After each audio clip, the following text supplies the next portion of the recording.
Dans cette vidéo, je vous montre quel matériel j'utilise pour tourner mes vidéos YouTube et vous allez voir, c'est du matériel qui n'est pas hors de prix et que vous allez pouvoir utiliser vous aussi pour tourner vos propres vidéos.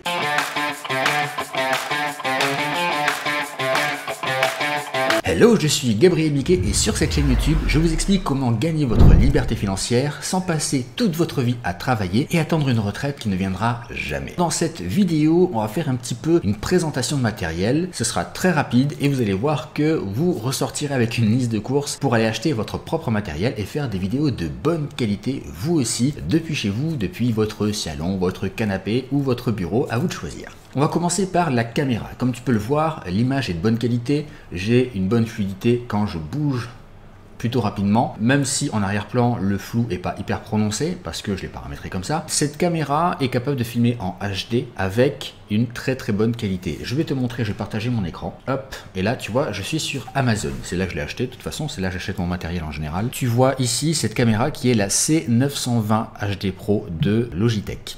Logitech qui est une très bonne marque pour le matériel, que ce soit vidéo, audio ou même accessoires pour ordi comme les claviers par exemple et les souris. Cette caméra, tu vois, elle n'est pas hors de prix. Cette caméra, elle est à 61,92 €. Certainement parce qu'il doit y avoir une petite promo dessus et tu vois, tu as plusieurs possibilités, tu peux avoir un câble en plus. Bon, maintenant je te conseille moi juste de prendre cette caméra là, il n'y a pas besoin du reste de toute manière. Elle se branche très facilement en USB, tu vois, des micros dessus qui captent le son. Alors j'utilise pas les micros de la caméra, les micros de webcam sont pas forcément mauvais dans le cas de Logitech, c'est pas mal si tu veux, mais le truc c'est que quand tu es dans une grande pièce, ça a tendance à capter tout l'écho et tous les bruits environnants, alors qu'avec un vrai micro, je veux dire plus professionnel, tu as un son de bien meilleure qualité. On va en parler juste après là sur le micro. Ensuite, bon, tu peux la brancher, la mettre sur un pied si tu veux. Moi je l'ai placée sur mon écran pour la voir à peu près à hauteur du regard et qu'elle soit bien positionnée par rapport à mon fond, mais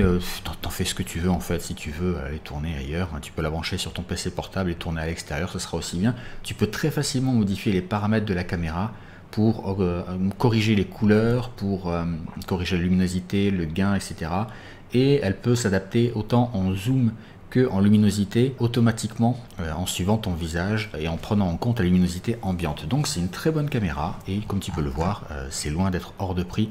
62 € pour une caméra de cette qualité, c'est donné.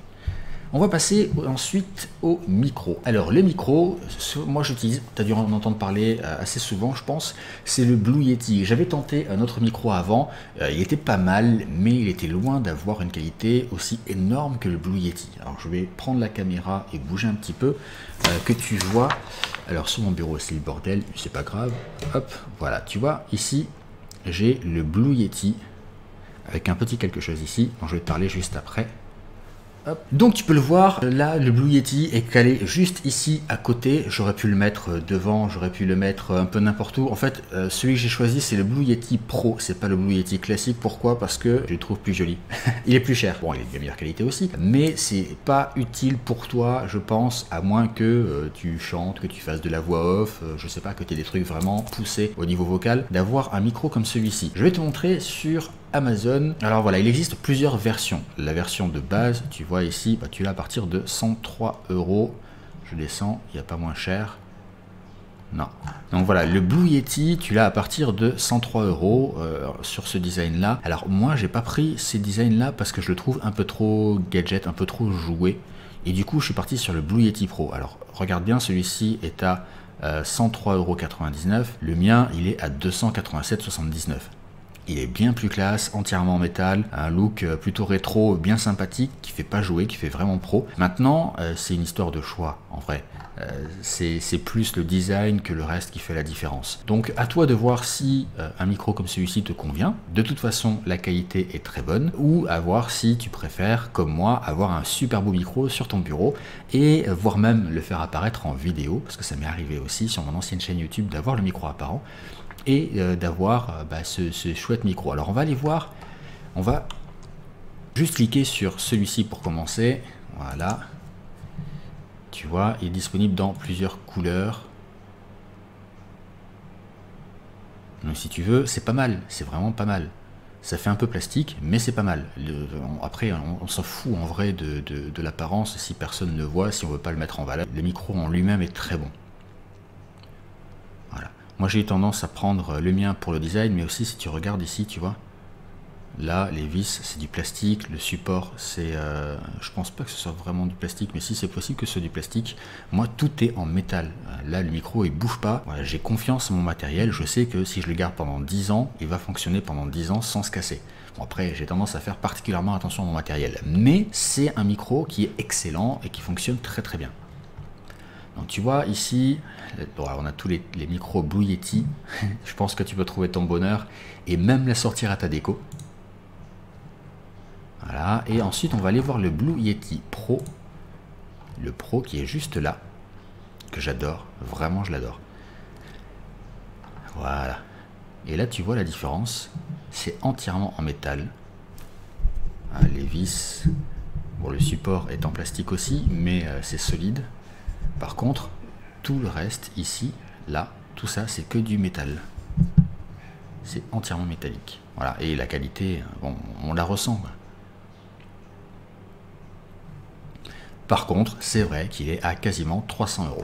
Bon, après, à toi de voir, tu peux faire des paiements en 4 fois sur Amazon, ça passe. Mais bon, voilà pour le micro. Et tu as pu voir également que j'ai quelque chose devant le micro. Je te l'ai montré juste avant. C'est un filtre anti-pop. En fait, quand tu parles, quand tu fais des peu, des feux, tout ça, tout ce genre de son, tu as tendance à envoyer plus d'air. Et surtout, en début de prononciation, quand tu fais un peu, tu as un pic d'air qui part. En fait, ce filtre anti-pop va retenir l'air un petit peu comme un bouclier et atténuer cet effet-là pour que tu aies un son qui soit toujours à un niveau acceptable sans saturation. Et du coup, tu as une voix parlée, une voix au micro qui est plus agréable à l'écoute parce que tu n'as pas ces pics de son provoqués par cet afflux de vent. Moi, le mien, je suis parti sur vraiment un truc pas cher, un truc dans ce style-là, tu vois, avec une vis que tu peux visser n'importe où. Celui-ci est très très bien aussi. Là, tu peux le positionner directement sur le micro. Sinon, ce genre-là, c'est pas fait vraiment pour ça. C'est fait pour tourner en extérieur quand tu as du vent, etc. J'ai tendance, moi, à choisir plutôt ce système-là. Et bon, tu vois, au niveau tarif, c'est pas ouf. C'est vraiment pas ouf. C'est du bon matériel. T'as pas besoin d'avoir un truc ultra solide. Moi, j'ai eu tendance à choisir à la place de tissu ici une grille métallique. Là aussi, pour avoir un matériel qui dure plus longtemps.